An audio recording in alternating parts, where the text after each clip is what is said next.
Hi friends, வாங்க carrot சாதம் எப்படி பண்ணலாம் பார்க்கலாம். ஃபஸ்ட்டு ஆயில் ஊற்றிக்கிறோம். அப்புறம் கடுகு போட்டு அது வெடிஞ்ச உடனே சின்ன நறுக்கி வச்ச பூண்டும் பச்சை மிளகாவும் போட்டுப்போம். அப்புறமா பார்த்திங்கன்னா வெங்காயம் வெங்காயம் போட்டு நல்லா வதக்கிக்கணும். வெங்காயம் போட்டு நல்லா எந்த அளவுக்கு வதக்குறீங்களோ அந்த அளவுக்கு தான் டேஸ்ட்டு கொடுக்கும். ஃபஸ்ட்டு வெங்காயத்தை நல்லா வதக்கிக்கோங்க.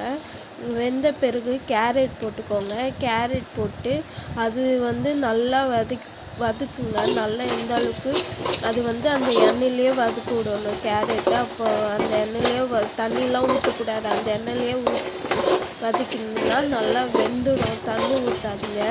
தண்ணி ஊற்றாமல் நல்லா அந்த எண்ணெயிலே நல்லா வதக்கி விடுங்க.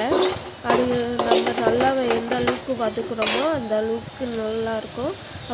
அப்புறம் கொஞ்சோண்டு உப்பு, தேவையான உப்பு, அதுக்கப்புறம் மஞ்சத்தூள், பெருங்காயத்தூள், இது மூணுத்தையும் போட்டு நல்லா வதக்கிக்கோங்க. வதக்கிட்டு கொஞ்ச நேரம் நீங்கள் என்ன பண்ணுறீங்கன்னா நல்லா எந்த அளவுக்கு வதக்குறீங்களோ வதக்கிட்டு கொஞ்சம் மூடிங்க. கொஞ்சம் மூடி போட்டு மூடினா வெந்துடும். அப்புறம் வெந்துச்சுன்னா எடுத்து பார்த்துட்டு கொத்தமல்லி தூவி விட்டுணும்.